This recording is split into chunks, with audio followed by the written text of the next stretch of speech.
सलैया साहित्य संसार में आपका हार्दिक अभिनंदन है, स्वागत है। प्रेमचंद की कालजयी कहानी घर जमाई आपके समक्ष आपके स्वागत में प्रस्तुत। हरधन जेठ की दोपहरी में ऊख में पानी देकर आया और बाहर बैठा रहा।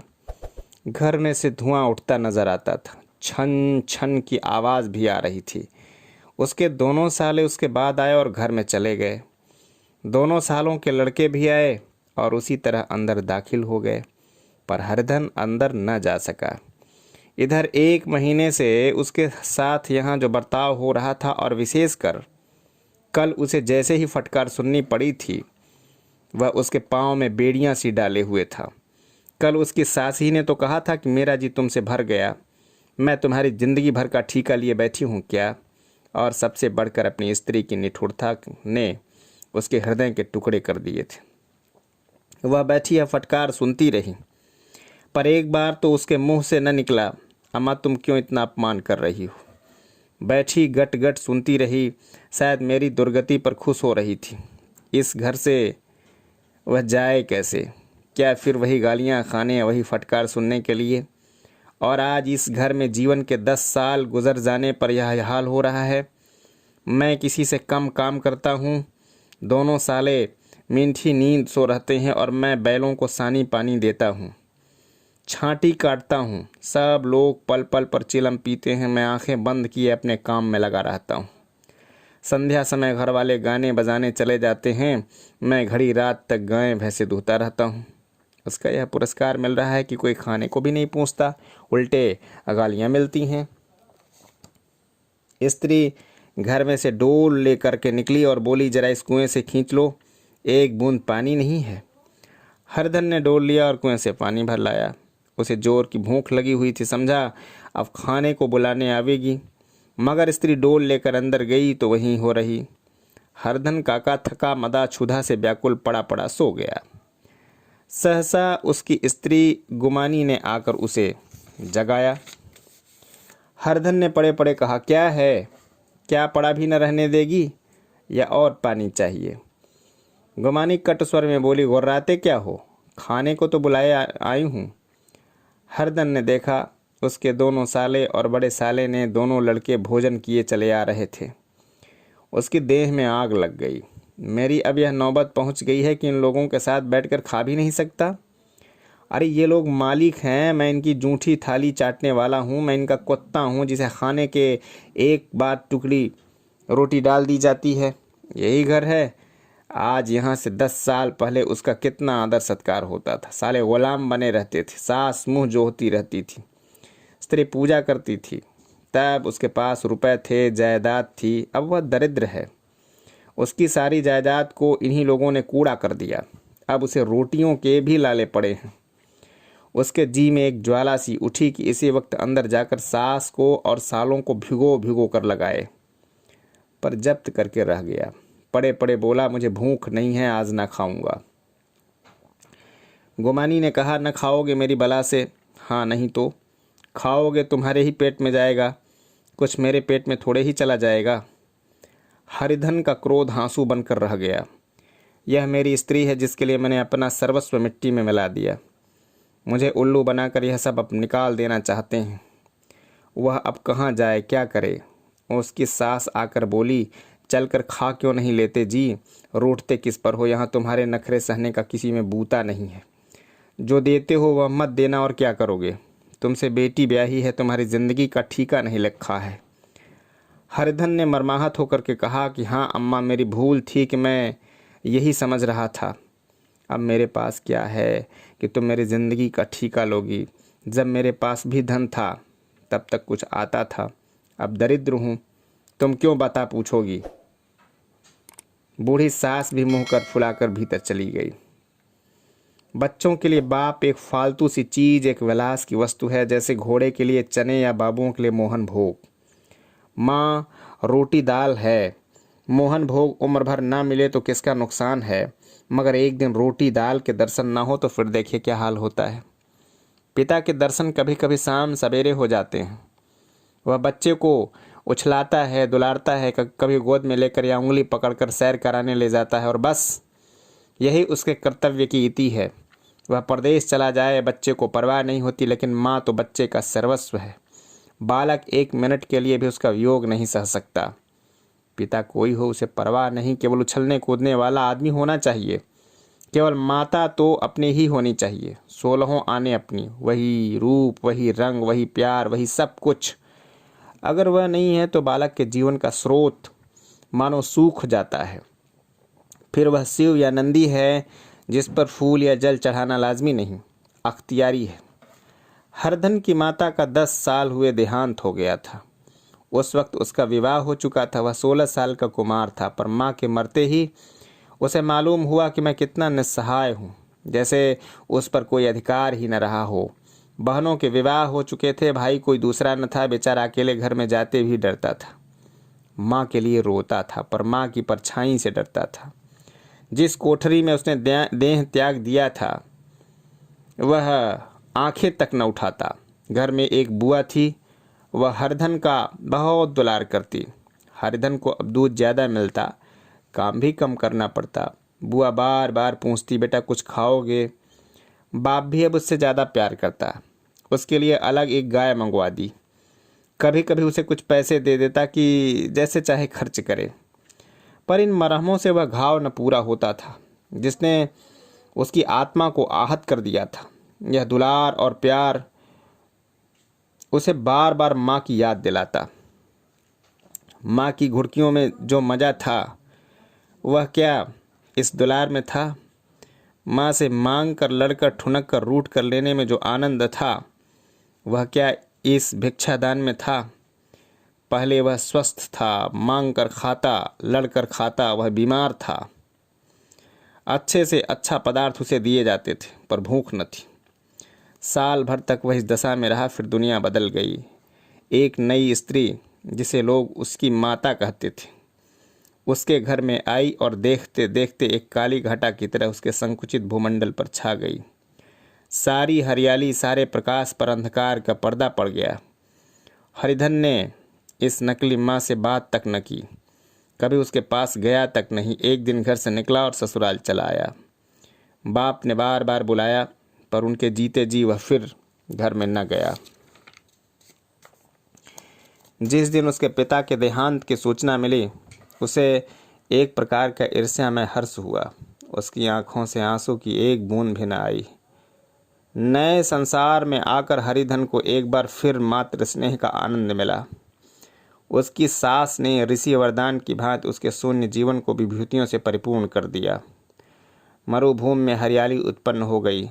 सालियों की चुहल में, सास के स्नेह में, सालों के वाक विलास में और स्त्री के प्रेम में उसके जीवन की सारी आकांक्षाएं पूरी हो गई। सास कहती, बेटा तुम इस घर को अपना ही समझो, तुम ही मेरी आंखों के तारे हो।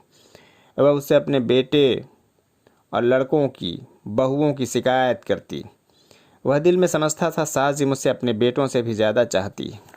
बाप के मरते ही वह घर गया और अपने हिस्से की जायदाद को कूड़ा करके रुपए की थैली लिए हुए आ गया। अब उसका दूना आदर सत्कार होने लगा।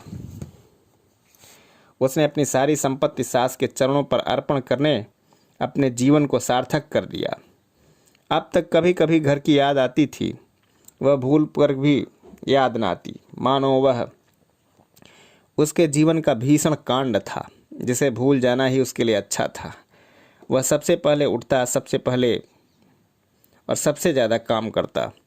उसका मनोयोग, उसका परिश्रम देखकर गांव के लोग दांतों तले उंगली दबाते। उसके ससुर का भाग बखानते, जिसे ऐसा दामाद मिल गया। लेकिन ज्यों ज्यों दिन गुजरते गए उसका मान सम्मान घटता गया। पहले देवता था, फिर घर का आदमी, और अंत में घर का दास हो गया। रोटियों में भी बाधा पड़ गई, अपमान होने लगा। अगर घर के लोग भूखों मरते और साथ ही उसे भी मरना पड़ता तो उसे जरा भी शिकायत न होती। लेकिन जब देखता है कि लोग मूँछों पर ताव दे रहे हैं, केवल मैं ही दूध की मक्खी बना दिया गया हूँ, तो उसके अंतस्तल से एक लंबी ठंडी आह निकल आती। अभी उसकी उम्र 25 ही साल की तो थी। इतनी उम्र इस घर में कैसे गुजरेगी? और तो और उसकी स्त्री ने भी आंखें फेर ली। यह उस विपत्ति का सबसे क्रूर दृश्य था। हरिधन तो इधर भूखा प्यासा चिंता दाह में जल रहा था, इधर घर में सास जी और दोनों सालों से बातें हो रही थीं। गमानी भी हाँ में हाँ मिलाती जाती थी। बड़े साले ने कहा, हम लोगों की बराबरी करते हैं, यह नहीं समझते हैं कि किसी ने उनकी ज़िंदगी भर का बीड़ा थोड़े ही लिया है। 10 साल हो गए, इतने दिनों में क्या 2-3 हज़ार न हड़प गए होंगे।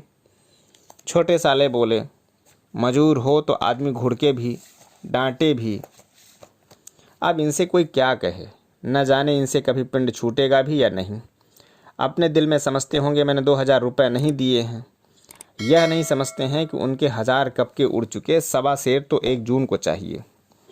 सास ने गंभीर भाव से कहा, बड़ी भारी खुराक है। गुमानी माता के सिर से जो निकाल रही थी सुलगते हुए हृदय से बोली, निकम्मे आदमी को खाने के सिवा और क्या काम ही रहता है। बड़े खाने की तो कोई बात नहीं, जिसकी जितनी भूख हो उतना खाए, लेकिन कुछ पैदा भी तो करना चाहिए। यह नहीं समझते हैं कि पहुनई में किसी के दिन कटे हैं। छोटे, मैं तो एक दिन कह दूंगा कि अब अपनी राह लीजिए, अपना कर्जा नहीं खाया है। गमानी घर वालों की ऐसी बातें सुन सुन करके अपने पति से द्वेष करने लगी थी, मगर वह बाहर से 4 पैसे लाता तो इस घर में उसका कितना मान सम्मान होता। वह भी रानी बनकर रहती, न जाने क्यों कहीं बाहर जाकर कमाते उसकी नानी मरती है। गुमानी की मनोवृत्तियाँ अभी तक बिल्कुल बालपन की सी थीं। उसका अपना कोई घर न था, उसी घर का हित अहित उसके लिए भी प्रधान था। वह भी उन्हीं शब्दों में विचार करती, समस्या को उन्हीं आँखों से देखती जैसे उसके घर वाले देखते थे। सच तो 2000 रुपये में क्या किसी को मोल में ले लेंगे। 10 साल में 2000 होते ही क्या हैं। 200 ही तो साल भर के हुए, क्या 2 आदमी साल भर में 200 भी न खाएंगे। फिर कपड़े लत्ते, दूध, घी सब कुछ तो है। 10 साल हो गए, एक पीपल का छल्ला नहीं बना। घर से निकलते तो जैसे इनके प्राण निकलते हैं। जानते हैं जैसे पहले पूजा होती थी वैसे ही जन्म भर होती रहेगी। यह नहीं सोचते कि पहले और बात थी, अब और बात है। बहू तो पहले ससुराल जाती है तो उसका कितना महात्म होता है। और बात है, बहू तो पहले ससुराल जाती थी, उसका महत्व कुछ अलग होता था। उसके डोली से उतरते ही बाजे बजते हैं। गांव मोहल्ले की औरतें उसका मुंह देखने आती हैं, रुपए देती हैं।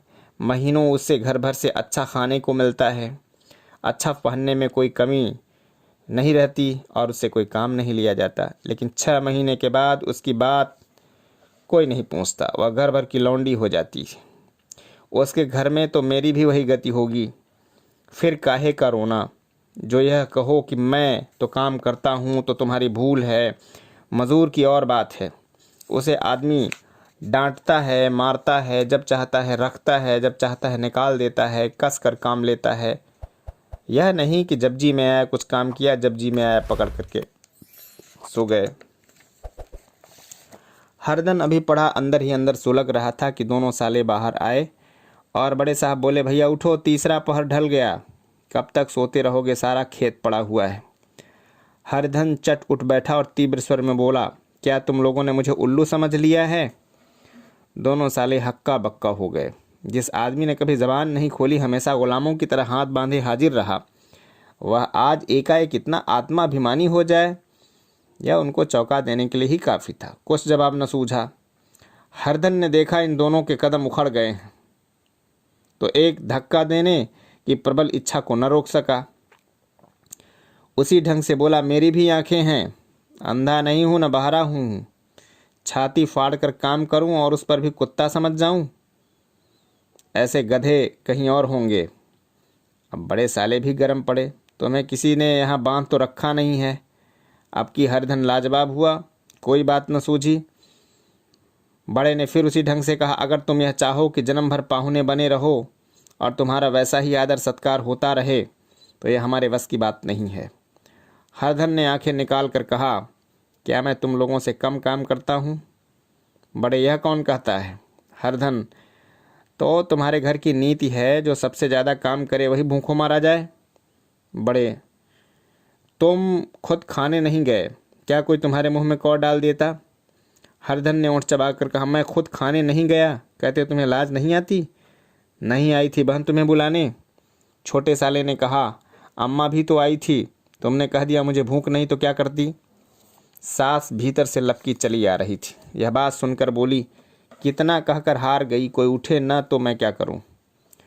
हरदन ने विष का और खून और आग से भरे हुए स्वर में कहा, मैं तुम्हारे लड़कों का झूठ सुनने के लिए नहीं हूं और न उनका जूठा खाने के लिए हूं।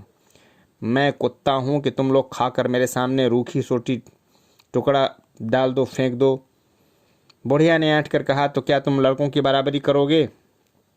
हरधन परास्त हो गया। बुढ़िया ने एक ही वाक प्रहार में उसका काम तमाम कर दिया। उसकी तनी हुई भवें ढीली पड़ गई, आंखों की आग बुझ गई, फड़कते हुए नथने शांत हो गए। किसी आहत मनुष्य की भांति वह जमीन पर गिर पड़ा। क्या तुम मेरे लड़कों की बराबरी करोगे।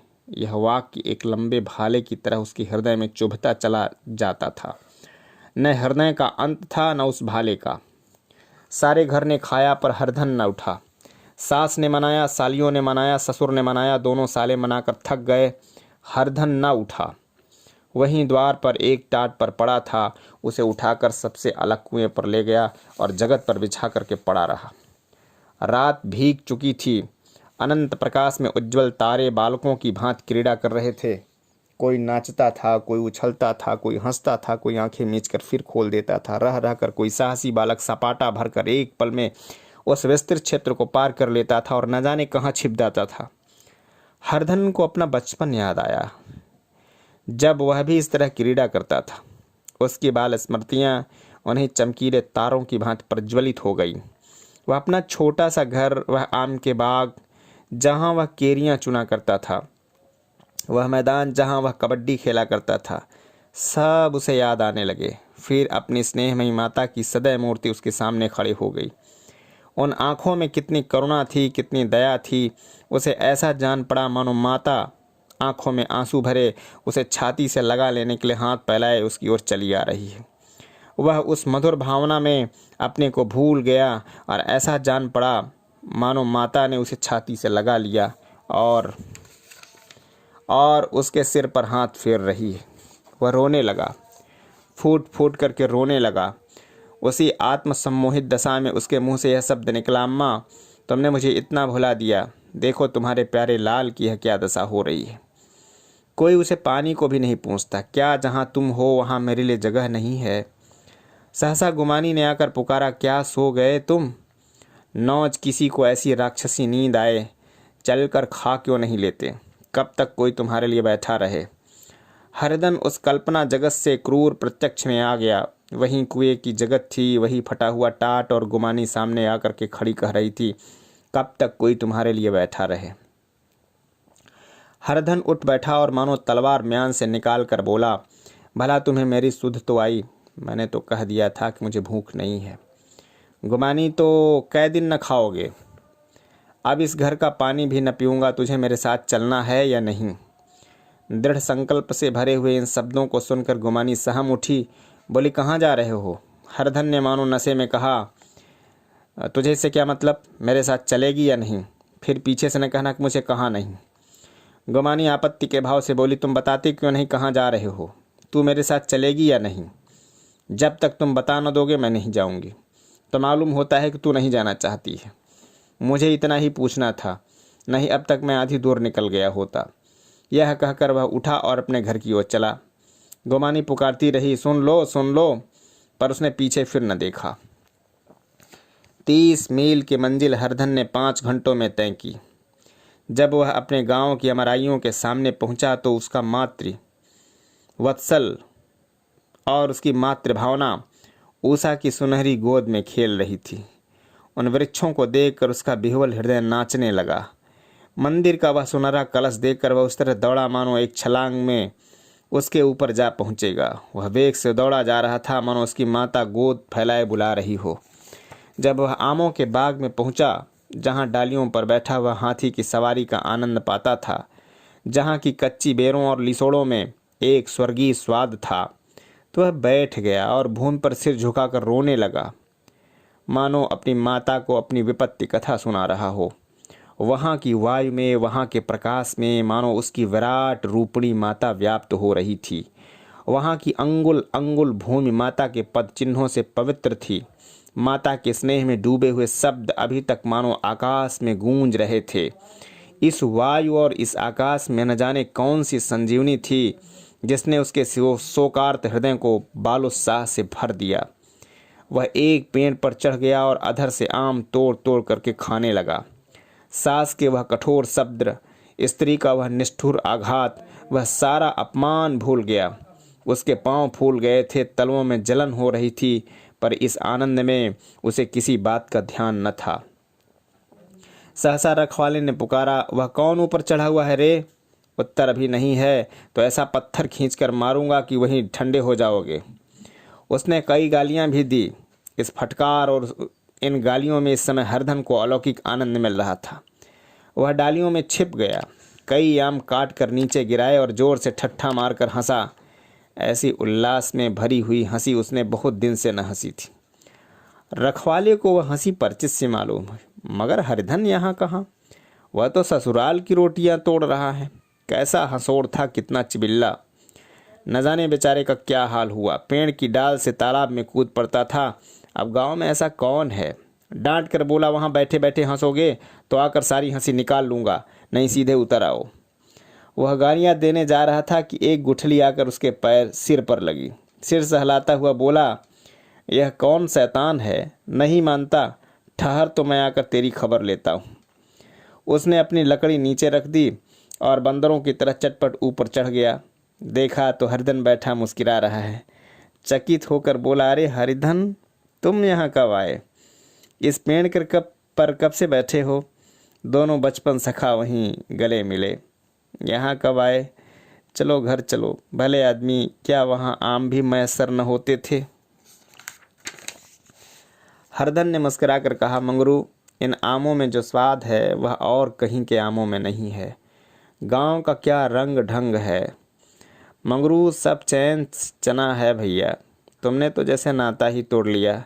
इस तरह कोई अपना गांव छोड़कर चला जाता है? जब से तुम्हारे दादा मरे सारी गृहस्थी चौपट हो गई। 2 छोटे छोटे लड़के हैं, उनके किए क्या होता है? हरधन, मुझे अब उनकी गृहस्थी से क्या वास्ता है भाई? अब मैं तो अपना ले दे चुका, मजूरी भी तो मिलेगी ना। तुम्हारी गैया मैं चरा दिया करूँगा, मुझे खाने को दे देना। मगरू ने अविश्वास के भाव से कहा, अरे भैया कैसी बात करते हो? तुम्हारे लिए जान तक हाजिर है। क्या ससुराल में अब न रहोगे? कोई चिंता नहीं, पहले तो तुम्हारा घर ही है, उसे संभालो। छोटे छोटे बच्चे हैं, उनको पालो। तुम नई अम्मा से नाहक डरते थे, बड़ी सीधी है बेचारी, बस अपनी माँ ही समझो। तुम्हें पाकर तो निहाल हो जाएगी। अच्छा, घरवाली को भी तो ले आओगे। हरधन, उसका मुंह अब न देखूंगा, मेरे लिए वह मर गई। मंगरू तो दूसरी सगाई हो जाएगी। अब की ऐसी मेहरिया ला दूंगा कि उसके पैर धो धो कर पियोगे। लेकिन कहीं पगली भी आ गई तो? हरधन, वह ना आएगी।